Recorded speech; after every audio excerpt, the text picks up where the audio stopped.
नमस्कार साथियों, आज हम सब अपने संविधान के टॉपिक को कंटिन्यू करेंगे। तो देखिए, भारतीय संविधान के जो टॉपिक हम सब ने पढ़े थे उसमें एक संविधान क्या है उस पर चर्चा हुई थी, संविधानवाद क्या है, और भारत के संवैधानिक विकास पे 2 क्लासेस हुई थी। एक में हमने संवैधानिक विकास और उसकी यात्रा का थोड़ा सा इतिहास बताया था और 1773 का रेगुलेटिंग एक्ट बताया था, और दूसरे में 1784 से 1853 के एक्ट को टारगेट किया गया था। उसके बाद आज हम सबको पढ़ना है भारत शासन अधिनियम 1858। तो यहाँ पर आपको ध्यान रखना है कि मैंने आपको बताया था कि 1853 तक हम लोग पहले चरण में बांटते हैं, यानी कि कंपनी के शासन के तहत संवैधानिक विकास, और दूसरा जो चरण है उसमें हम सब देखते हैं कि जो ब्रिटेन का आधिपत्य भारत पर हुआ उसके तहत संवैधानिक विकास। देखिए, इस अधिनियम को पढ़ने से पहले हमें थोड़ा सा बैकग्राउंड में चलना पड़ेगा। इस अधिनियम के आने के पहले 1857 की क्रांति हो चुकी थी। तो 1857 की जो क्रांति थी, उस क्रांति के बाद, देखिए क्रांति तो ऐतिहासिक पक्ष है कि 1857 की क्रांति हुई, और क्रांति के बाद बड़े पैमाने पर ब्रिटेन में कंपनी पर पहले ही ब्रिटेन का शासन काफ़ी हो चुका था या नियंत्रण हो चुका था, अब सुधारों की मांग होने लगी। तो 1857 की क्रांति का बहुत बड़ा प्रभाव या उस क्रांति के बाद का प्रभाव आपको इस एक्ट पे दिखेगा, इस अधिनियम पे दिखेगा। तो जब 1857 की क्रांति हुई और क्रांति के लिए कंपनी की गलत नीतियों को जिम्मेदार माना गया, उस समय ब्रिटेन के प्रधानमंत्री थे पार्मस्टर्न, लेकिन पार्मस्टर्न ने एक विधेयक प्रस्तुत किया, वो पारित नहीं हुआ। बाद में डर्बी हुए ब्रिटिश प्रधानमंत्री, और उन्होंने इस अधिनियम को संसद में रखा 1858 के अधिनियम को, और महारानी विक्टोरिया ने इस पर अपने हस्ताक्षर किए और इस तरह से ये पारित हुआ। तो इस अधिनियम को जब आप पढ़ेंगे तो कहीं ना कहीं 1857 की क्रांति के प्रभावों को ध्यान में रखेंगे, क्योंकि क्रांति के बाद कहीं कहीं ये दबाव था कि कंपनी का शासन समाप्त किया जाए, ब्रिटेन का आधिपत्य बढ़ाया जाए या ब्रिटेन को ही सीधे शासन दे दिया जाए। तो ये अधिनियम किन परिस्थितियों में पारित हुआ?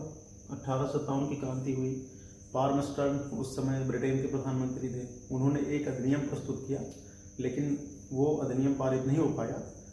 डर्बी उसके बाद ब्रिटेन के प्रधानमंत्री हुए, उन्होंने ये विधेयक रखा और बाद में पारित हुआ, महारानी विक्टोरिया ने इस पर हस्ताक्षर किए। तो कई बार इसको कुछ बुकों में या कुछ टीचर इसको महारानी विक्टोरिया का घोषणा पत्र भी कहते हैं।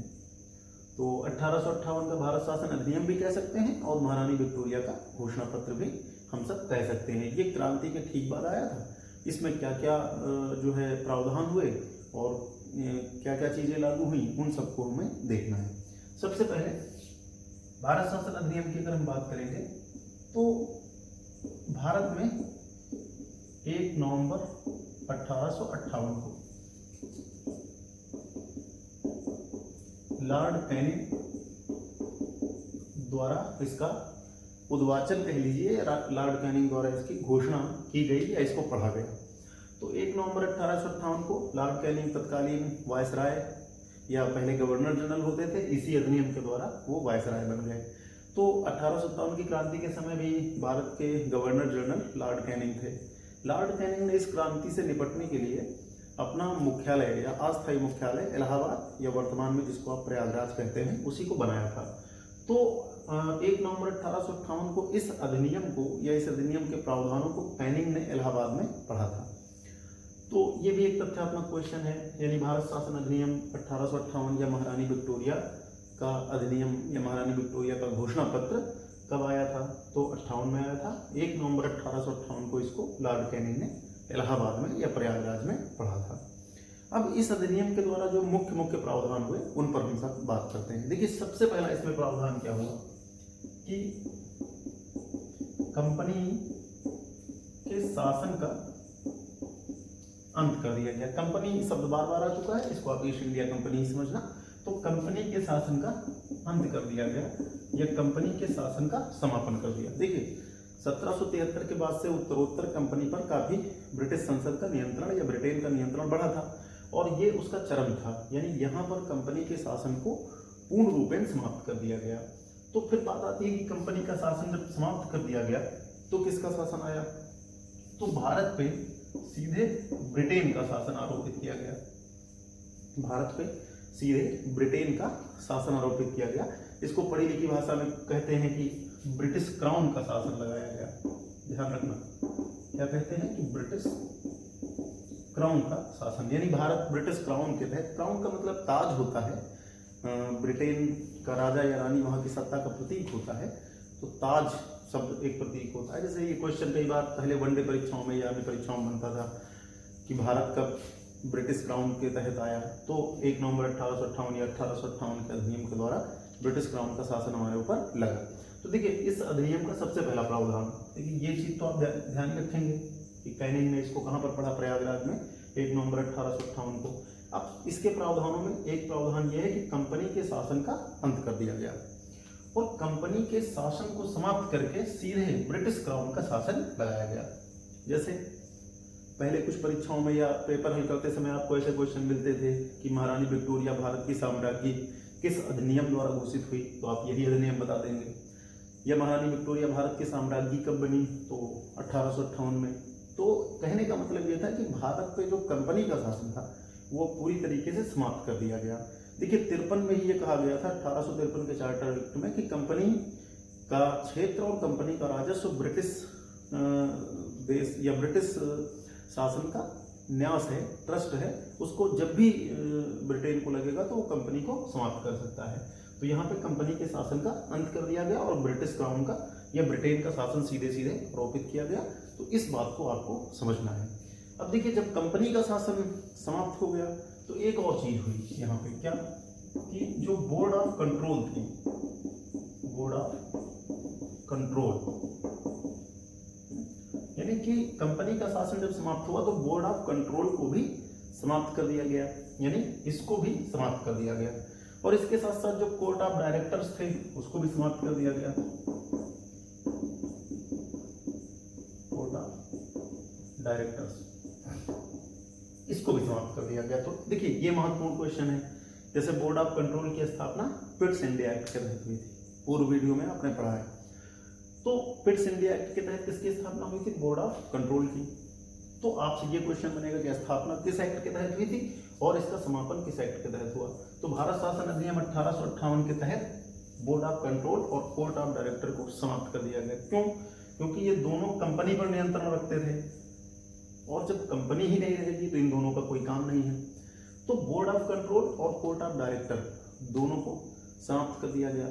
तो फिर प्रश्न ये उठता है कि फिर किसकी स्थापना हुई या कौन आया। तो देखिए कंपनी का शासन समाप्त हुआ, ब्रिटिश क्राउन का शासन सीधे लगा, ब्रिटेन का शासन सीधे लगा, बोर्ड ऑफ कंट्रोल को समाप्त कर दिया गया, कोर्ट ऑफ डायरेक्टर्स को समाप्त कर दिया गया और इन सब की जगह पर एक भारत सचिव नामक पद जोड़ा गया। यानी कि कंपनी समाप्त हो गई और अब भारत सचिव को ब्रिटेन के सम्राट की तरफ से या ब्रिटेन के सम्राट द्वारा या कह लीजिए ब्रिटेन के द्वारा एक भारत सचिव नामक पद जोड़ा गया और कहा गया कि यही भारत के प्रशासन को देखेगा और इसकी सहायता के लिए एक भारत परिषद की स्थापना की गई। तो देखिए यहाँ पे दो महत्वपूर्ण क्वेश्चन आपको ध्यान में रखना है कि बोर्ड ऑफ कंट्रोल को समाप्त कर दिया गया, कोर्ट ऑफ डायरेक्टर्स को समाप्त किया गया और भारत सचिव नामक एक पद जोड़ा गया और भारत परिषद की स्थापना की गई।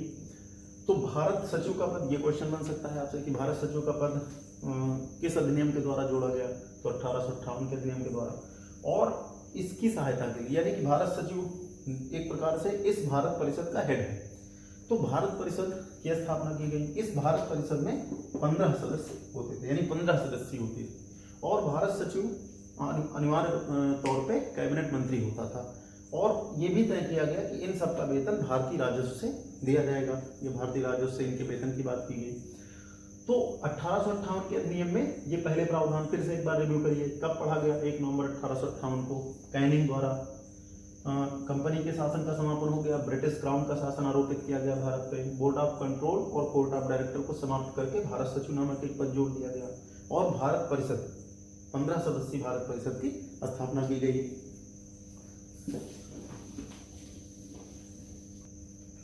तो यहाँ पर ये चीजें आप स्पष्ट रखना, भारत सचिव की स्थापना और भारत सचिव के साथ साथ एक भारत परिषद की स्थापना। अब देखिए यही भारत सचिव गवर्नर पर नियंत्रण करता था, हालांकि गवर्नर का नाम आगे हम आपको बताते हैं कि वायसराय कर दिया गया। तो भारत सचिव को यह काम सौंपा गया कि वो गवर्नर पे नियंत्रण रखेगा और उसकी सहायता के लिए भारत परिषद होती थी। और एक चीज आपको और ध्यान रखना है कि भारत सचिव को अनिवार्य तौर पे ब्रिटिश संसद का और मंत्रिमंडल का सदस्य होना पड़ता था। ये सारी चीजें ध्यान रखेंगे। अब इसके बाद एक काम इसमें और किया गया, तथ्यात्मक है। गवर्नर जनरल जो था उसका पदनाम बदल करके वायसराय कर दिया गया। यानी वायसराय शब्द का मतलब ये हुआ कि सम्राट का प्रतिनिधि। यानी कि अब जो गवर्नर जनरल होगा वो कंपनी का नहीं बल्कि सम्राट का प्रतिनिधि होगा। सम्राट का मतलब यहाँ पर ब्रिटेन के सम्राट का या साम्राज्ञी का प्रतिनिधि। तो ये भी एक चेंज हुआ इस अधिनियम में कि गवर्नर जनरल के पद नाम को वायसराय कहा गया।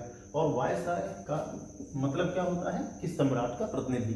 यानी जो अब गवर्नर जनरल होगा वो कंपनी के प्रमुख के तौर पे नहीं बल्कि ब्रिटिश सम्राट के प्रतिनिधि के तौर में भारत में काम करेगा। और इस पर नियंत्रण के लिए भारत परिषद और भारत सचिव। कभी क्वेश्चन बने कि भारत परिषद का अध्यक्ष कौन होगा, तो भारत सचिव ही होगा। ये महत्वपूर्ण क्वेश्चन है। तो इस तरह से आपका 1858 का अधिनियम पूरा होता है। ये आपका 1858 का अधिनियम है। इसमें कौन कौन से प्रमुख प्रावधान किए गए थे, तो इसको आप देख लेंगे अपने हिसाब से। तो 1858 को अधिनियम को देखने के बाद देखिए 1858 का अधिनियम हमने देखा। 1858 का अधिनियम बहुत ही मतलब त्वरित प्रतिक्रिया के कारण आया था। 1857 की क्रांति हुई, तुरंत आ गया था। इसके बाद फिर 1861 में एक भारत परिषद अधिनियम पारित करके विस्तारित या मतलब कई सारे कानून बनाए गए। क्योंकि मैंने बताया कि 1858 का अधिनियम मतलब त्वरित प्रतिक्रिया में आया था, तो अभी भी बहुत सारे सुधार होने बाकी थे। इसलिए 1861 में एक अधिनियम पारित किया गया जिसको हम सब भारत परिषद अधिनियम कहते हैं। और इस अधिनियम के कुछ प्रावधानों पर हम सब चर्चा करते हैं। जैसे इसको आप देखेंगे ध्यान से, 1861 में भारत परिषद अधिनियम पारित किया गया। इसमें एक शब्द मैंने ब्रैकेट में लिखा है, उदार निरंकुशता की शुरुआत। देखिए इसमें संवैधानिक जो है शासन की शुरुआत हुई। हालांकि देखिए शब्द है उदार निरंकुशता, तो अंग्रेजों ने सत्य का तो प्रयोग किया, निरंकुश शासन उनका रहा। लोकतंत्र जैसी कोई बात नहीं थी या लोक कल्याण जैसी कोई बात नहीं थी, लेकिन फिर भी कहीं ना कहीं संवैधानिक विकास को यहाँ पे आप ढूंढ सकते हैं। तो उदार निरंकुशता की शुरुआत थोड़ी सी इसमें दिखेगी आपको कि अंग्रेजों ने कहीं ना कहीं भारतीयों को, जैसे प्रशासन में हिस्सा भी, नीचे हम पॉइंट डिस्कस करेंगे कि भारतीयों को प्रशासन में हिस्सा देने की बात की। 3 सदस्यों को विधान परिषद में मनोनीत भी किया गया। तो जैसे आपसे कभी ये क्वेश्चन आ जाए कि उदार निरंकुशता की शुरुआत, या कह सकते हैं कि भारतीयों को थोड़ी हिस्सेदारी देने की शुरुआत शासन में, वो 61 के अधिनियम के द्वारा की गई। तो इसके कुछ प्रावधानों को हम सब देखते हैं। देखिए इसमें 1861 के अधिनियम में एक बड़ा महत्वपूर्ण प्रावधान है कि वायसराय को आपातकाल में, अब वायसराय आप समझ ही गए हैं, यानी सम्राट का प्रतिनिधि, गवर्नर का नया नाम 1858 के तहत आपने पढ़ा है। तथ्यात्मक उसमें एक चीज जोड़ देंगे कि 1858 का अधिनियम जब पारित किया गया तो गवर्नर कौन थे? कैनिंग। गवर्नर जनरल कौन थे? कैनिंग। उनका नाम क्या पड़ा? वायसराय। तो सिंपल सा क्वेश्चन है कि भारत में नियुक्त होने वाले पहले वायसराय कौन थे? कैनिंग ही, जाहिर सी बात है। कैनिंग इस समय भी थे। तो यहाँ पे वायसराय को एक अधिकार दिया गया। क्या अधिकार दिया गया? कि आपातकाल में वो अध्यादेश जारी कर सकता है। देखिए अध्यादेश क्या होता है, वर्तमान में अगर हम अध्यादेश को पढ़ेंगे तो अध्यादेश का सरल मतलब होता है कि जब विधायिका यानी कि संसद, देखिए भारत में 2 अधिकारियों को या 2 मतलब उच्च पदस्थ भारत के जो राज्यपाल और राष्ट्रपति हैं उनको अध्यादेश का अधिकार है। लेकिन ये अध्यादेश का अधिकार कब है? जब विधानमंडल या संसद सत्र में ना हो या बैठक संभव ना हो और कोई बहुत जरूरी कानून बनाना हो तो अध्यादेश जारी कर सकते हैं।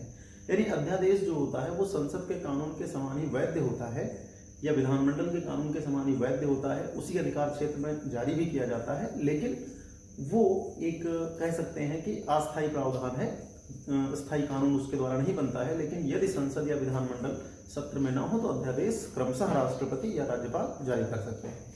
तो उसकी शुरुआत आप यहाँ से देख सकते हैं। यानी अब यहाँ पर थोड़ा पीछे चलिए आप, 1853 के एक्ट के तहत विधान परिषद की स्थापना हुई थी। विधान परिषद का काम क्या है? विधान बनाना। तो यहाँ पर एक बात कही गई कि यदि विधान परिषद कोई विधान न बना पाए तो वायसराय को आपातकाल में अध्यादेश जारी करने का अधिकार है।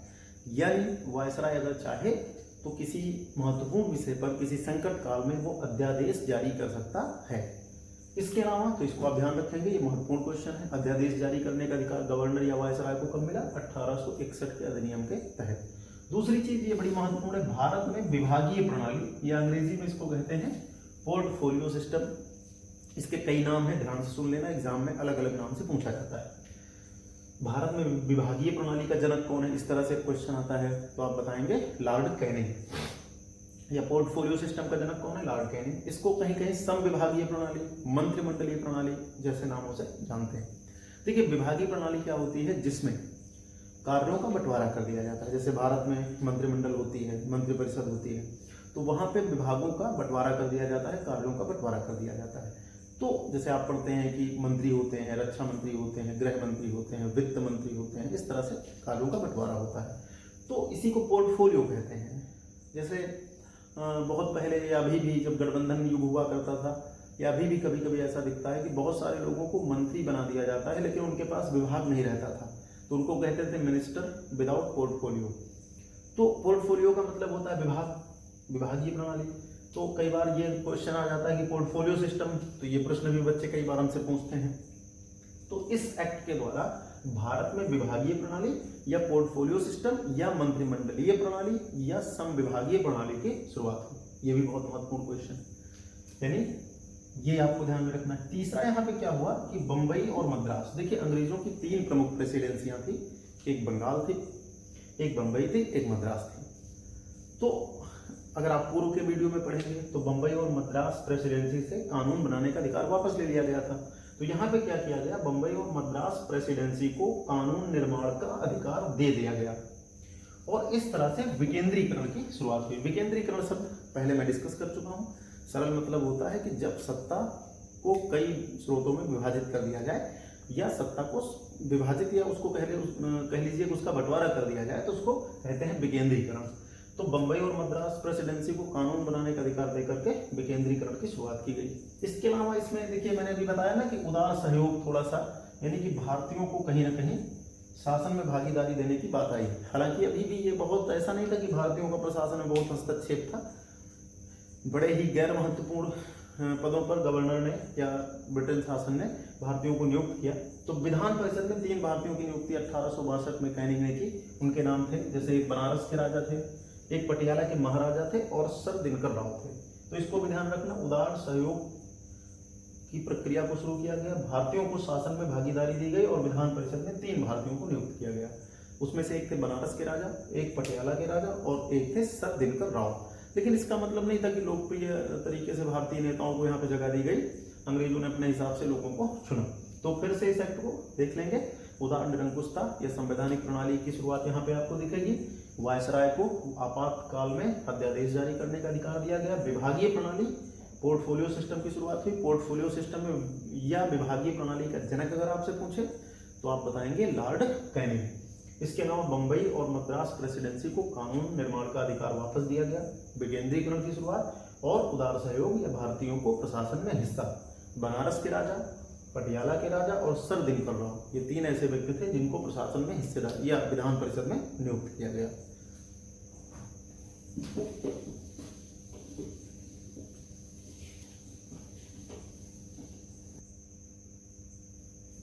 तो 1858 और 1861 के अधिनियम के बाद अब अगला जो हमारा अधिनियम है वो है भारत परिषद अधिनियम 1892।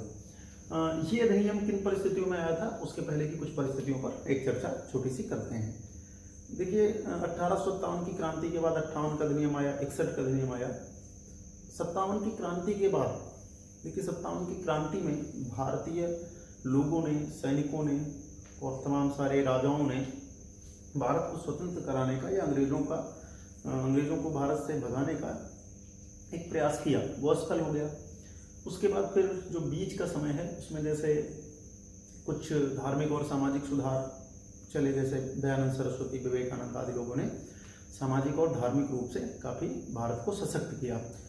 धीरे धीरे 1880 के बाद भारतीयों में अंग्रेजों से कहीं न कहीं उनके शासन के खिलाफ प्रश्न उठने शुरू हो गए। 1860 के बाद ही जैसे दादा भाई नौरोजी ने धन निष्कासन का सिद्धांत दिया, उसमें उन्होंने अंग्रेजों द्वारा भारत के शोषण की बात कही। तो एक हमारे राजनीतिक विचारधारा में एक वर्ग होता है या एक दल होता है जिसको उदारवादी कहते हैं।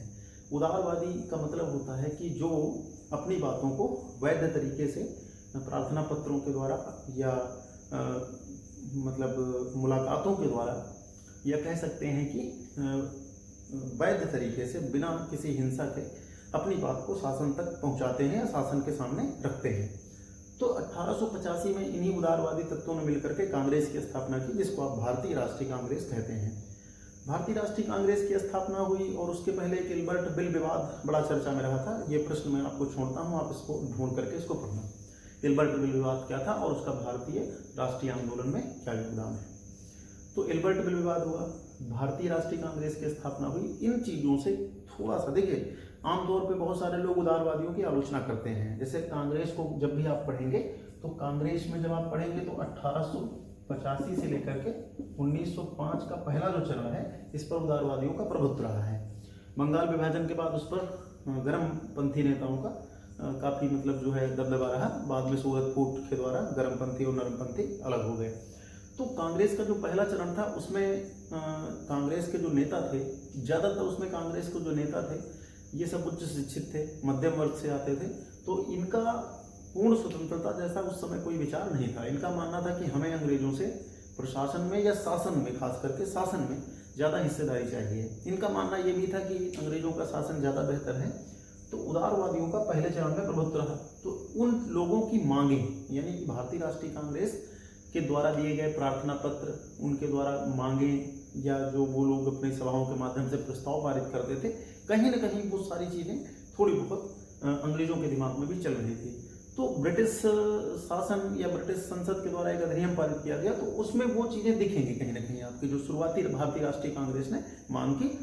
तो इसमें जैसे एक चीज़ है, सीमित तौर पे, यहाँ पर ध्यान रखना, सीमित तौर पे, व्यापक तौर पे नहीं, सीमित तौर पे अप्रत्यक्ष निर्वाचन की शुरुआत की गई। देखिए, आज हम सब, भारत एक लोकतांत्रिक देश है और लोकतांत्रिक देश में चुनाव का महत्व आप समझ सकते हैं कि हर चीज़ यहाँ पे चुनाव के द्वारा तय होती है, यानी कि सत्ता चुनाव के द्वारा ही हमारे यहाँ तय होती है।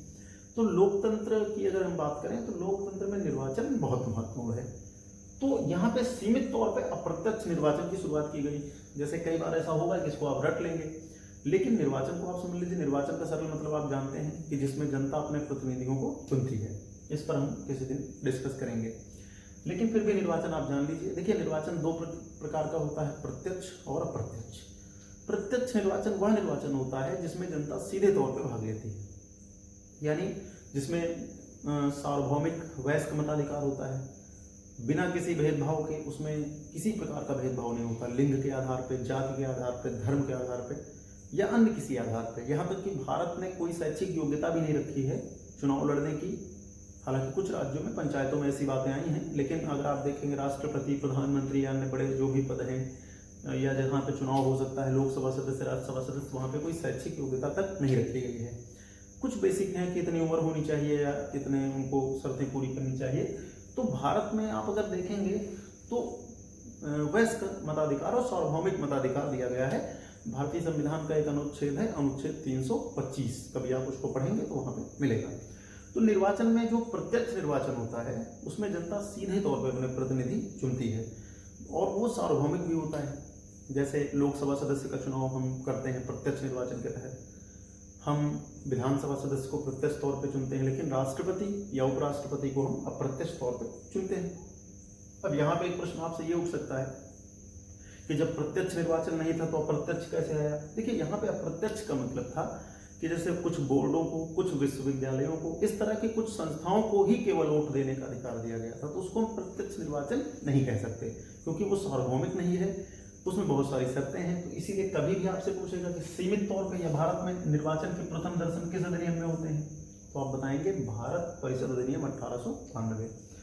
तो सीमित तौर पे यहाँ पे अप्रत्यक्ष निर्वाचन की शुरुआत की गई। पहला क्वेश्चन आपको ध्यान में रखना होगा। निर्वाचन आप ध्यान जरूर रखेंगे। प्रत्यक्ष क्या होता है, जिसमें हम जनता द्वारा या हम जनता सीधे अपने प्रतिनिधि को चुनते हैं, सार्वभौमिक वयस्क मताधिकार के आधार पर। अप्रत्यक्ष क्या होता है, जिसमें जनता द्वारा चुने गए प्रतिनिधि या कोई खास वर्ग जो है उनका चुनाव करता है। दूसरी इसमें चीज क्या थी, भारतीय सदस्यों को बजट पर। देखिए, एक चीज थोड़ा पीछे आपको चलेंगे, भारत में बजट परंपरा की शुरुआत भी ब्रिटेन शासन के तहत ही हुई है। जैसे आप अगर तथ्यात्मक रूप से पढ़ेंगे तो भारत का पहला बजट लॉर्ड कैनिंग के काल में, जब वो वायसराय थे, तो 1860 में जेम्स विल्सन ने रखा था। भारत का जो पहला बजट है, अगर आप इसका इतिहास कभी पढ़ेंगे तो भारत का पहला बजट 1860 में जेम्स विल्सन ने रखा था। क्योंकि ये बात बतानी है तो इस यहाँ पे हमें चलना पड़ेगा। तो लॉर्ड कैनिंग के ही काल में भारत का पहला बजट 1860 में जेम्स विल्सन ने प्रस्तुत किया था। तो बजट आप जानते हैं, बजट प्रस्तुत करना एक प्रकार का उत्तरदायित्व होता है। जैसे हमारा बजट संसद में प्रस्तुत किया जाता है और संसद का चुनाव जनता द्वारा होता है, तो कहीं ना कहीं एक उत्तरदायित्व का सिद्धांत होता है। यानी बजट उत्तरदायित्व, बजट जो प्रस्तुत किया जाता है वो उत्तरदायित्व का प्रतीक होता है, जनता के प्रति उत्तरदायित्व या संसद के प्रति, संसद के माध्यम से जनता के प्रति उत्तरदायित्व। तो 1860 में कहीं ना कहीं जेम्स विल्सन ने भारत में बजट की शुरुआत की। अब देखिए, ये जो कांग्रेस का जो वर्ग था 1885 में जो स्थापित हुआ था, वो ब्रिटेन की परंपराओं को पढ़ता था। वहाँ की बजट प्रस्तुतिकरण, बजट पे बहस, बजट पे मतदान, प्रश्न आदि को जानता था। तो कहीं ना कहीं वो भी ऐसी मांग करता था। तो 1860 से ही भारत में बजट प्रस्तुत हो रहा था। यहाँ पे थोड़ी चीजें और विस्तृत की गई। क्या की गई कि जो भारतीय सदस्य होंगे, देखिए यहाँ मैंने आपको बताया कि पिछले अधिनियम में आपने देखा कि विधान परिषद में भारतीय सदस्यों की नियुक्ति होने लगी थी। तो भारतीय सदस्यों की नियुक्ति सीमित तौर पर ही होने लगी थी। तो भारतीय सदस्यों को बजट पर बहस करने, यानी वो बजट पर बहस कर सकते थे और प्रश्न पूछ सकते थे। अब आप सोचेंगे इसका क्या फर्क पड़ता है। देखिए, इसका ये फर्क पड़ता है कि अंग्रेज सारी सत्ता जरूर रखते हैं, लेकिन भारतीय सदस्य यदि ईमानदारी से बहस करेंगे और प्रश्न पूछेंगे, फिर समाचार पत्रों का विकास हो चुका था, वो प्रश्न जनता के सामने आएंगे, तो कहीं ना कहीं जनता को अंग्रेजों के गलत शासन के का पता चलेगा और उनके ऊपर दबाव पड़ेगा। भले ही ये धीमी प्रक्रिया होती है, लेकिन इसका प्रभाव कहीं ना कहीं पड़ता है। जैसे दादा भाई नौरोजी ने धन निष्कासन सिद्धांत दिया, तो कहीं ना कहीं इसका प्रभाव पड़ा। देखिए, शुरुआत हमेशा धीमी होती है। जैसे इतिहास में जो मैंने बताया, हमेशा उदारवादियों की हमेशा आलोचना होती है, लेकिन जिन परिस्थितियों में उन्होंने काम किया, उन सारी परिस्थितियों को जब समझेंगे तो पाएंगे कि उन्होंने अपने अपने हिसाब से काम किया और उन्होंने भारतीय राष्ट्रीय आंदोलन की नींव तैयार की या भारतीय राष्ट्रीय आंदोलन को शुरू किया। तो जेम्स विल्सन ने बजट प्रस्तुत किया 1860 में, और कांग्रेस के द्वारा ये मांग लगातार की जाती थी कि शासन में कुछ हिस्सा भारतीयों को दिया जाए, ट्रांसपेरेंसी यानी पारदर्शिता लाई जाए। तो यहाँ पे क्या किया गया, भारतीय सदस्यों को बजट पर बहस करने और प्रश्न पूछने का अधिकार दिया गया। हालांकि यहाँ पर ध्यान रखना, मतदान करने या अनुपूरक प्रश्न पूछना ये अलाउ नहीं था, यानी इसकी अनुमति नहीं थी। यानी कि बजट में जैसे अभी मतदान होता है, वोटिंग होती है, फिर बजट पारित होता है, तो वो नहीं था। यानी भारतीय सदस्य बजट पे बहस कर सकते हैं, प्रश्न पूछ सकते हैं, लेकिन मतदान नहीं कर सकते। एक अनुपूरक प्रश्न होते हैं, जैसे संसद में जब कोई सदस्य प्रश्न पूछता है तो वो अपने प्रश्न से यदि संतुष्ट न हो तो अनुपूरक प्रश्न पूछ सकता है। तो अनुपूरक प्रश्न पूछने का भी अधिकार भारतीय सदस्यों को नहीं दिया गया। इसके अलावा इसमें एक और चीज की गई, व्यवस्थापिका को थोड़ा विस्तारित किया गया, प्रांतों में भी सदस्यों की संख्या बढ़ाई गई और व्यवस्थापिका में भारतीय सदस्यों की संख्या को भी बढ़ाया गया। तो कहीं ना कहीं इसमें इल्बर्ट बिल और कांग्रेस के जो मांगे थी उनका प्रभाव आपको दिखेगा। तो देख लीजिए ध्यान से, अप्रत्यक्ष निर्वाचन की शुरुआत, सीमित मामलों में भारतीय सदस्यों को बजट पर बहस करने और प्रश्न पूछने का अधिकार, लेकिन मतदान का और अनुपूरक प्रश्न पूछने का अधिकार उनको नहीं मिला। इसके अलावा व्यवस्थापिका में भारतीय सदस्यों की संख्या को भी बढ़ाया गया। तो बजट और संख्या से संबंधित जो भी प्रावधान है उनको आप देखेंगे। तो आगे अधिनियम पर हम सब आते हैं। 1892 के अधिनियम के बाद जो अगला अधिनियम है उसे हम सब कहते हैं 1909 का भारत शासन अधिनियम, या इसको संक्षिप्त में कहते हैं मार्ले मिंटो सुधार। तो मार्ले मिंटो सुधार इसलिए इसका नाम पड़ा, इसको जरूर ध्यान रखेंगे, कई बार ये भी क्वेश्चन बना है कि इसका एक अन्य नाम क्या था। तो मार्ले मिंटो सुधार कहने का रीजन ये है या कारण ये है कि उस समय गवर्नर या वायसराय कौन थे, मिंटो, और सचिव यानी भारत सचिव कौन थे, मार्ले।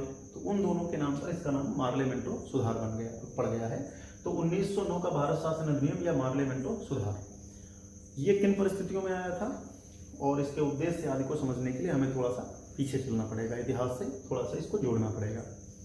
देखिए 1905 में लॉर्ड कर्जन ने बंगाल विभाजन किया। बंगाल विभाजन की पूरे भारत में तीखी प्रतिक्रिया हुई, क्योंकि उसका उद्देश्य कहीं ना कहीं आंदोलन को या क्रांतिकारी आंदोलन को रोकना था। इस समय तक कांग्रेस में भी गर्मपंथी, खास करके लाल बाल पाल की तिकड़ी और बंगाल के एक लोकप्रिय नेता अरविंद घोष, ये चारों बहुत बड़े नेता थे जो गर्म दल से संबंधित थे। तो बंगाल विभाजन का तीव्र प्रतिरोध हुआ, नरम दल वालों ने भी इसका विरोध किया और बंगाल विभाजन के विरोध में एक आंदोलन चलाया गया जिसका नाम था स्वदेशी आंदोलन, और बंगाल विभाजन का व्यापक पैमाने पर विरोध हुआ। गर्म दल वालों का मानना था कि बंगाल विभाजन को पूरे भारत में फैलाना चाहिए, और प्रयास भी किया गया उस दिशा में। इसी बात को लेकर के बाद में गर्म दल नरम दल में कहीं न कहीं असहमति हुई, और आगे जाकर के 1907 में सूरत फूट हुई। तो ये इतिहास की बातें हैं। देखिए, बंगाल विभाजन हुआ, बंगाल विभाजन में हिंदू मुस्लिम एकता देखी गई। जैसे रविन्द्रनाथ टैगोर के आह्वान पर राखी दिवस मनाया गया। इसी समय रविन्द्रनाथ टैगोर ने अपना गीत लिखा, आमार सोनार बांग्ला। तो बहुत सारी बातें इतिहास से आपको मिलेंगी। तो जब बंगाल विभाजन हुआ और भारत में क्रांतिकारी आंदोलन भी इस समय काफ़ी बढ़ रहा था, 1899 के आसपास अगर आप देखेंगे तो महाराष्ट्र में और फिर बाद में बंगाल में क्रांतिकारी आंदोलन का प्रथम चरण आपको दिखेगा। महाराष्ट्र में जैसे आपको चापेकर बंधु हैं, सावरकर का उदय हुआ। इसके अलावा और सारे बंगाल बिहार में देखेंगे तो बहुत सारे, जैसे खुदीराम बोस जैसे लोग हैं। तो मतलब क्रांतिकारियों का एक वर्ग तैयार हुआ जिसने अंग्रेजों के खिलाफ हिंसक साधनों का सहारा लिया। बंगाल विभाजन में हमारी राष्ट्रीय एकता या बंगाल की एकता देखते ही बनती थी। तो इन सब कारणों से कहीं ना कहीं ये जो अधिनियम है प्रभावित रहा। जैसे बंगाल विभाजन हुआ, बंगाल विभाजन के बाद एक ऐसा वर्ग था, खास करके मुस्लिमों में एक ऐसा वर्ग था जो बंगाल विभाजन का समर्थक था। तो यहीं पर अंग्रेजों के दिमाग में कहीं ना कहीं ये बात आई कि हमें सांप्रदायिकता का विस्तार करके मुसलमानों को अपनी तरफ मिलाने का प्रयास करना चाहिए, और भारत में फूट डालो और शासन करो की नीति को शुरू करना चाहिए। तो ये सारी चीज़ें मेरा बताने का मतलब है कि इस अधिनियम को आप बेहतर समझ जाइए। तो बंगाल विभाजन के बाद एक कमेटी बनी थी जिसका नाम था अरुंडेल कमेटी। तो इस एक्ट पर ध्यान रखना, इस एक्ट पर अरुंडेल कमेटी का भी काफ़ी प्रभाव है। जैसे कभी एग्जाम में क्वेश्चन आ जाए कि ये जो एक्ट है वो किस कमेटी से प्रभावित रहा है, या ये एक्ट किस समिति की सिफारिश पर पारित हुआ है, तो अरुंडेल कमेटी। तो अरुंडेल कमेटी बंगाल विभाजन के बाद बनाई गई थी। देखिए, बंगाल विभाजन हुआ और इसी समय कहीं ना कहीं सांप्रदायिकता की भी बात आई कि कहीं सांप्रदायिक ताकतों का विकास करके भारत पर शासन किया जा सकता है, या फूट डालो शासन करो की नीति को आगे बढ़ाया जा सकता है। तो जो मुसलमान बंगाल विभाजन का समर्थन कर रहे थे, अंग्रेजों की तरफ जो थे, उन्हीं को लेकर के मिंटो ने उनको आश्वस्त किया। 1906 में मुस्लिम लीग की स्थापना कराई गई। तो ये सारी बातें बताने का रीजन है कि कहीं ना कहीं फूट डालो शासन करो की नीति शुरू हुई। जैसे भारत में सांप्रदायिक निर्वाचन का जनक, एक क्वेश्चन आपसे आएगा कि भारत में सांप्रदायिक निर्वाचन का जनक कौन है, तो आप बताएंगे मिंटो। या भारत में फूट डालो शासन करो की नीति का जनक कौन है, मिंटो। तो मिंटो ने सांप्रदायिक निर्वाचन को कहीं ना कहीं शुरू किया, फूट डालो शासन करो की नीति को शुरू किया, और इन सब के पीछे कारण क्या था कि अपने अंग्रेजी साम्राज्य को सुरक्षित करना। तो 1905 का बंगाल विभाजन अरुंडेल कमेटी की सिफारिश खास करके इस एक्ट को बनाने में बहुत महत्वपूर्ण रही है। इसका नाम मार्ले मिंटो क्यों पड़ा है? मार्ले उस समय भारत सचिव थे और मिंटो उस समय गवर्नर थे। दो क्वेश्चन आप जरूर ध्यान रखेंगे, एग्जाम में बनते हैं कि भारत में सांप्रदायिक निर्वाचन का जनक कौन है, तो आप बताएंगे मिंटो। या भारत में फूट डालो शासन करो की नीति को किसने शुरू किया था, मिंटो ने शुरू किया था। तो इस चीज को भी आप कहीं ना कहीं ध्यान रखेंगे। जैसे आपसे एक क्वेश्चन बनेगा, सांप्रदायिक निर्वाचन या धर्म के आधार पर निर्वाचन, सांप्रदायिक का मतलब संप्रदाय या धर्म के आधार। तो सांप्रदायिक निर्वाचन, और अगर आपसे पूछता है फूट डालो और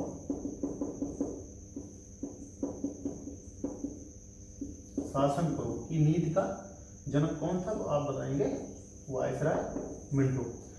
देखिए मिंटो, ये मैं इस परिपेक्ष में बता रहा हूं कि इसमें आप देखेंगे इस अधिनियम के द्वारा जो सबसे बड़ी बात है, 1909 के अधिनियम के द्वारा सांप्रदायिक निर्वाचन की शुरुआत की है। मुसलमानों के लिए पृथक निर्वाचन मंडल स्थापित किए गए। देखिए, दोनों तरीके से क्वेश्चन हो सकता है कि मुस्लिमों के लिए सर्वप्रथम पृथक निर्वाचन मंडल किस एक्ट के तहत स्थापित किए गए, 1909 के भारत शासन अधिनियम या भारत परिषद अधिनियम कह लीजिए। और इस एक्ट को किस अन्य नाम से जानते हैं, मार्ले मिंटो सुधार के नाम से जानते हैं। तो मार्ले मिंटो सुधार के नाम से भी जानते हैं। भारत शासन या भारत परिषद अधिनियम आप कर लेना इसको, क्योंकि इस समय तक इन अधिनियमों को भारत परिषद अधिनियम कहा जाता था। तो अगर शासन आपको बुरा लगे तो आप भारत परिषद कर लेना। तो 1909 का भारत परिषद अधिनियम या भारत शासन अधिनियम। अब इसके हम क्वेश्चन पे डिस्कस करते हैं। देखिए, बैकग्राउंड मैंने बता दिया है। देखिए, सबसे पहले 1909 का भारत परिषद अधिनियम या मार्ले मिंटो सुधार, इसका नाम मार्ले मिंटो सुधार क्यों है ये ध्यान रखना है। इसका उद्देश्य ध्यान से देखेंगे आप। 1892 का जो एक्ट था उसमें सुधार करना या उसकी कमियों को दूर करना, और दूसरा क्रांतिकारी राष्ट्रवाद का सामना करना। तो अरुणडेल कमेटी का प्रभाव इस पर दिखेगा, ये भी आपको ध्यान में रखना है। क्रांतिकारी राष्ट्रवाद से निपटना कहीं न कहीं इस एक्ट का एक प्रमुख फंडा था। अब देखिए इसमें सांप्रदायिक निर्वाचन की शुरुआत।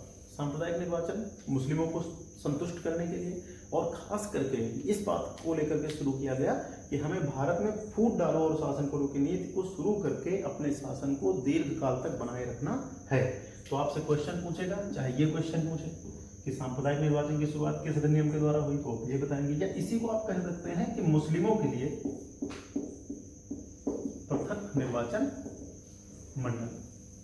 और कहीं ना कहीं यहीं से हिंदू मुस्लिम जो द्वेष है वो शुरू हुआ, और सरकार की नीतियों के द्वारा और तमाम फिर सारे अन्य कार्यक्रमों के द्वारा कहीं न कहीं हिंदू मुस्लिमों के बीच में द्वेष का या सांप्रदायिकता का विस्तार कराया गया, और दोनों के बीच में एक खाई बनाई गई जो बाद में भारत विभाजन के रूप में सामने आई। क्योंकि इस जब सांप्रदायिक निर्वाचन शुरू हुआ था तो मिंटो ने मार्ले से कहा था कि हम नाग के दांत बो रहे हैं, या हम नाग के दांत के बीज बो रहे हैं, और इसका वृक्ष बहुत ही भयानक होगा। यानी कि मिंटो को ये बहुत अच्छे से पता था कि हमारा जो सांप्रदायिक निर्वाचन का या फूट डालो शासन करो का कदम है, इसका परिणाम बहुत घातक होगा। तो सांप्रदायिक निर्वाचन या फूट डालो शासन करो का जनक मिंटो, ये भी ध्यान रखना है। मुस्लिमों के लिए पृथक निर्वाचन मंडल की शुरुआत किस एक्ट के द्वारा हुई? 9 के एक्ट के द्वारा हुई। इसके अलावा इसमें कुछ और चीजें हुई, जैसे भारत परिषद में 2 सदस्यों को नियुक्त किया गया। भारत परिषद कहाँ पर होती थी? इंग्लैंड में, और इसी का प्रमुख कौन होता था? भारत सचिव। तो भारत परिषद में 2 भारतीयों को नियुक्त किया गया। एक कौन? केसी गुप्ता। ध्यान से देख लेना, भारत परिषद में 2 भारतीयों को नियुक्त किया गया, केसी गुप्ता और सैयद हुसैन बिरलानी। और एक क्वेश्चन इसको जरूर, ये बड़ा महत्वपूर्ण क्वेश्चन है कि पहली बार वायसराय की कार्यकारिणी में किसी भारतीय की नियुक्ति हुई। ये क्वेश्चन बहुत बार एग्जाम में आया हुआ है कि वायसराय की कार्यकारिणी में नियुक्त होने वाले पहले भारतीय कौन थे? एसपी सिन्हा। आप ध्यान रखेंगे, सत्येंद्र प्रसाद सिन्हा। ये क्वेश्चन आप जरूर याद रखेंगे। वायसराय की कार्यकारिणी में नियुक्त होने वाले पहले भारतीय कौन थे? एसपी सिन्हा। तो इस एक्ट के द्वारा या इस एक्ट में जो प्रमुख चीजें आपको याद रखनी है, इसका उद्देश्य, इसका अन्य नाम क्यों पड़ा? सांप्रदायिक निर्वाचन, मुस्लिमों के लिए पृथक निर्वाचन मंडल, भारत परिषद में 2 भारतीयों की नियुक्ति, केसी गुप्ता और सैयद हुसैन बिरलानी, वायसराय की कार्यकारिणी में नियुक्त होने वाले पहले भारतीय एसपी सिन्हा। अरुणडेल कमेटी, ये ध्यान रखना है, इसकी सिफारिश पर ही कहीं न कहीं ये एक्ट आया। और इस एक्ट में मुख्य रूप से क्या प्रावधान किए गए? सांप्रदायिक निर्वाचन इसकी सबसे बड़ी हाईलाइट है, फूट डालो शासन करो की नीति है, और मार्ले मिंटो सुधार इसको क्यों कहते हैं? सारे प्रश्न जो भी बन सकते हैं इनको आप अपने हिसाब से देख लेंगे और नोट कर लेंगे। तो 1909 के अधिनियम के बाद, या 1909 का जो अधिनियम था उसके बाद जो अगला अधिनियम है उसको 1919 का अधिनियम कहते हैं। 1919 का अधिनियम या 1919 का भारत शासन अधिनियम, इसको एक नाम देते हैं मॉन्टेग्यू चेम्सफोर्ड सुधार। जैसे उसको मार्ले मिंटो सुधार, इसको मॉन्टेग्यू चेम्सफोर्ड सुधार कहते हैं। पहले इसको समझ लीजिए, ये यहाँ पर भी वही परंपरा है। मॉन्टेग्यू कौन थे? भारत सचिव। और चेम्सफोर्ड कौन थे? उस समय गवर्नर थे। तो ये अधिनियम पारित हुआ है। इस अधिनियम में जैसे 2-3 चीजें पहले आप समझ लीजिए। जैसे इसमें पहली बार उत्तरदायी शासन का प्रयोग किया गया है। उत्तरदायी शासन शब्द का प्रयोग किया गया है। दूसरी चीज इसमें क्या की गई थी कि प्रांतों में द्वैध शासन की शुरुआत की गई, और द्वैध शासन के तहत 2 प्रकार के विषय बना करके भारतीयों को भी शासन में शामिल कर लिया गया। इसके अलावा इसमें केंद्र में द्विसदनीय विधायिका की स्थापना की गई। तो इसमें एक प्रकार से अगर आप देखेंगे तो भारतीयों को शासन में हिस्सा दिया गया। इसके अलावा जैसे आगे हम डिस्कस करेंगे, उत्तरदायी शासन की यहाँ पर बात की गई है, मताधिकार की बात की गई। यहाँ पे प्रत्यक्ष निर्वाचन शुरू हुआ, सीमित पैमाने पर जो लोग टैक्स भरते थे उनको वोट देने का अधिकार दिया गया। तो आखिर ये सारी चीजें हुई क्यों? इसके पीछे हम सब चलते हैं, या इसके पीछे क्या कहानी है उस पर चलते हैं। देखिए 1916 की अगर हम बात करेंगे तो देखिए भारतीय राष्ट्रीय आंदोलन दिन ब दिन अच्छा होता जा रहा था या ज्यादा प्रबल होता जा रहा था। 1916 में एक आंदोलन चला जिसका नाम था होम रूल आंदोलन, और होम रूल में 2 प्रकार की होम रूल लीग थी, एक यानी बेसेंट की लीग और एक तिलक की लीग।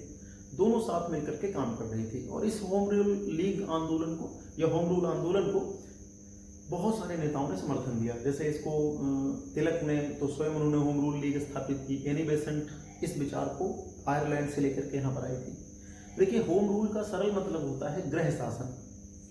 तो होम रूल एक विचार है जिसमें यह माना जाता है कि स्थानीय लोगों को शासन में हिस्सेदारी मिलनी चाहिए। इसी विचार को लेकर के एनी बेसेंट ने भारत में होम रूल आंदोलन शुरू किया। एनी बेसेंट ने 1916 में होम रूल आंदोलन शुरू किया। भारत में होम रूल आंदोलन लाने का श्रेय एनी बेसेंट को ही है। इस आंदोलन का जन्म या इस आंदोलन की जो नींव है वो आयरलैंड में देखी जा सकती है। उसके पहले भी कुछ देशों में इस तरह के आंदोलन हो चुके थे। तो एनी बेसेंट एक आयरिश महिला थी। आप इनके बारे में पढ़ेंगे, आगे पढ़े भी होंगे। भारतीय राष्ट्रीय कांग्रेस की प्रथम महिला अध्यक्ष भी बनी थी। तो इन्होंने होम रूल आंदोलन शुरू किया। इसी समय 1916 में लखनऊ अधिवेशन में लीग और कांग्रेस यानी मुस्लिम लीग और कांग्रेस के बीच समझौता हो गया। गरम दल और नरम दल भी आपस में एक हो गए। तो होम रूल आंदोलन में गृह शासन की, या कह सकते हैं सरल भाषा में, भारतीयों को शासन में हिस्सेदारी की बात की गई थी।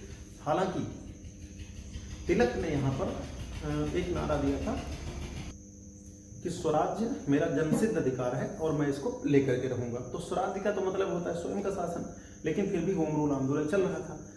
और होम रूल आंदोलन का पूरे भारत में प्रसार हुआ। एनी बेसेंट ने, तिलक ने और उसके साथ नेहरू, जवाहरलाल नेहरू, तमाम नेताओं ने इसको अपना समर्थन दिया।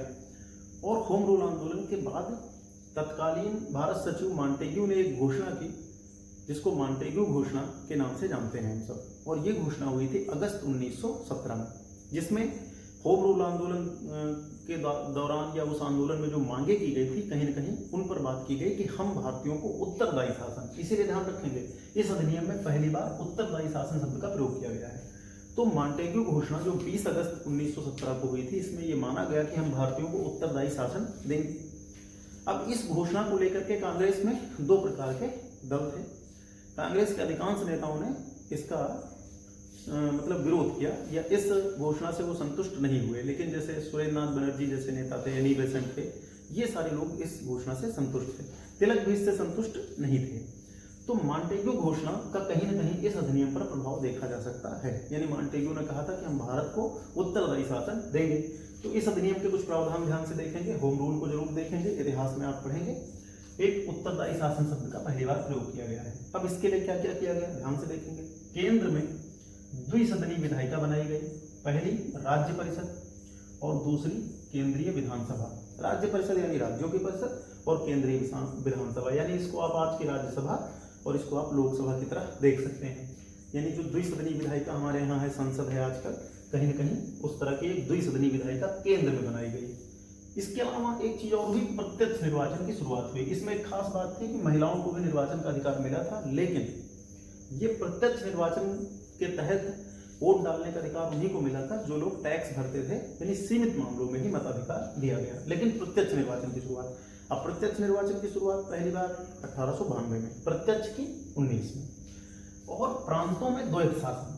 देखिए, द्वैध शासन से आप पहले से परिचित हैं। द्वैध शासन का मतलब होता है कि जहां पर विषयों को बांट करके अलग अलग लोग शासन करते हैं। तो यहाँ पे देखिए, उत्तरदायी शासन में कहीं न कहीं इस बात पर बल दिया गया था कि हम भारतीयों को शासन में हिस्सेदारी देंगे। होम रूल की मांग भी यही थी, इसीलिए एनी बेसेंट ने होम रूल आंदोलन वापस भी ले लिया था। तो प्रांतों में द्वैध शासन की बात की गई। इसके पहले मैंने आपको बताया था, बंगाल में 1765 में क्लाइव ने द्वैध शासन लगाया था, जिसका वारेन हेस्टिंग्स ने अंत किया था। देखिए, द्वैध शासन शब्द जो है या द्वैध शासन जो व्यवस्था है, इसके जनक हैं लियोनेल कार्टिस। ध्यान रखना, द्वैध शासन के जनक कौन है? Lionel Curtis. यानी कि एक विचार के तौर पे द्वैध शासन को देने का श्रेय लियोनेल कार्टिस को है। तो यहाँ पे प्रांतों में द्वैध शासन की शुरुआत की गई या प्रांतों में द्वैध शासन शुरू किया गया। इसके तहत क्या किया गया कि विषयों को दो भागों में बांट दिया गया। पहले कौन से? आरक्षित विषय, जैसे रक्षा, वित्त, संचार, ये सारे विषय कुछ समझ लीजिए ये आरक्षित थे, यानी इन पर भारतीयों को कोई अधिकार नहीं था। ये गवर्नर के लिए, वायसराय के लिए ही थे। हस्तांतरित विषयों में जैसे स्वच्छता है, सफाई है, या इस तरह की चीजें, हस्तांतरित विषय, ट्रांसफरेबल जिनको आप कह सकते हैं, इन विषय के तहत लाया गया। इनमें कहा गया कि इन विषयों पर भारत के जो मंत्री हैं वो काम करेंगे गवर्नर की सहायता से। अब देखिए, कांग्रेस का यहाँ पर क्या मानना था कि ये सिर्फ दिखावा है, हम इसको स्वीकार नहीं करते हैं, इसलिए उन्होंने चुनाव में भाग लेना अस्वीकार कर दिया था। कांग्रेस इन 1919 के सुधारों के तहत चुनाव में भाग नहीं लिया था कांग्रेस ने। हालांकि आगे आपको मैंने शायद चर्चा की थी गांधी में कि जब 1922 में असहयोग आंदोलन वापस लिया गया था तो CR दास और मोतीलाल नेहरू ने स्वराज पार्टी बना करके चुनाव में भाग लिया था। उनका उद्देश्य कुछ दूसरा था, वो हम इतिहास में डिस्कस करेंगे। तो ये क्वेश्चन एक बनेगा कि प्रांतों में द्वैध शासन किस एक्ट के तहत शुरू हुआ? 19 के एक्ट के तहत। इसमें दो विषय बनाए गए, आरक्षित विषय और हस्तांतरित विषय। हस्तांतरित विषय पर भारतीयों को कुछ काम के मौके थे, लेकिन फिर भी वो गवर्नर उस पर नियंत्रण रखता था। इसीलिए कांग्रेस कहती थी कि ये सिर्फ दिखावा है, इस एक्ट का कोई मतलब नहीं है। इसके अलावा इसमें एक लोक सेवा आयोग की स्थापना की बात भी इस एक्ट में की गई थी। हालांकि लोक सेवा आयोग की स्थापना बाद में की गई, लेकिन एक लोक सेवा आयोग की स्थापना यहाँ पे, या एक भारत के लिए एक लोक सेवा आयोग बनाने की बात, या आपसे कभी क्वेश्चन पूछे कि लोक सेवा आयोग की स्थापना किस एक्ट के तहत हुई है, तो 19 के एक्ट के तहत। देखिए लोक सेवाओं का भी अपना इतिहास है, किसी टॉपिक में डिस्कस करेंगे, लेकिन संक्षिप्त में जान लीजिए कि 1853 के एक्ट के तहत, चार्टर के तहत प्रतियोगी परीक्षाओं की शुरुआत हुई थी। और उस समय प्रतियोगी परीक्षाएं लंदन में होती थी, भारत में प्रतियोगी परीक्षाएं नहीं होती थी। सुरेंद्र नाथ बनर्जी एक सिविल सेवक भी थे। बाद में उन्होंने प्रतियोगी परीक्षाओं के सुधार के लिए बहुत सारे आंदोलन चलाए। तो उसमें एक ये प्रमुख मांग थी कि भारत में प्रतियोगी परीक्षा या सिविल सेवा का आयोजन कराया जाए और साथ ही साथ भारत में एक लोक सेवा आयोग स्थापित किया जाए। तो इसमें उस मांग को मान लिया गया। आगे आप पढ़ेंगे तो पहली बार भारत में सिविल सेवा का आयोजन या सिविल सेवा परीक्षा का आयोजन इलाहाबाद में हुआ था और 1926 में भारत के लिए एक लोक सेवा आयोग बनाया गया। और इसमें एक और चीज की गई थी कि केंद्रीय बजट को राज्य के बजट से, मतलब केंद्रीय बजट से राज्य के बजट को पृथक कर दिया। यानी राज्यों का अलग बजट होगा और केंद्र का अलग बजट होगा। तो इस एक्ट से जो क्वेश्चन बनेंगे देखना, मॉन्टेग्यू चेम्सफोर्ड सुधार क्यों कहते हैं? क्योंकि सचिव कौन थे? मॉन्टेग्यू। गवर्नर या वायसराय कौन थे? चेम्सफोर्ड। और मॉन्टेग्यू घोषणा को जरूर ध्यान रखना होगा, या अगस्त घोषणा को ध्यान में रखना होगा, जो होम रूल आंदोलन के कारण आई थी। कहीं न कहीं इस अधिनियम पर उस घोषणा का प्रभाव है। भारत में सर्वप्रथम उत्तरदायी शासन शब्द का प्रयोग करके उत्तरदायी शासन देने की बात की गई। केंद्र में एक द्विसदनीय विधायिका की स्थापना, प्रत्यक्ष निर्वाचन का आरंभ हुआ, महिलाओं को भी मताधिकार मिला, लेकिन सीमित पैमाने पर जो लोग टैक्स करते थे। प्रांतों में द्वैध शासन के तहत दो प्रकार के विषय, आरक्षित और हस्तांतरित। द्वैध शासन का जनक कौन है? लियोनिड कार्टिस है। लोक सेवा आयोग की स्थापना और केंद्रीय बजट को राज्य बजट से अलग कर दिया गया है। तो आज के वीडियो में हम यहाँ तक डिस्कस करेंगे। अगले वीडियो में हम 1935 के अधिनियम, इसके अलावा जैसे क्रिप्स प्रस्ताव, cabinet mission, Bible plan, Shimla सम्मेलन और फिर संविधान सभा का निर्माण, निर्वाचन और अन्य चीज़ों पर डिस्कस करेंगे। आप सब चैनल से जुड़े रहिए, आगे के वीडियो आपको मिलते रहेंगे। धन्यवाद।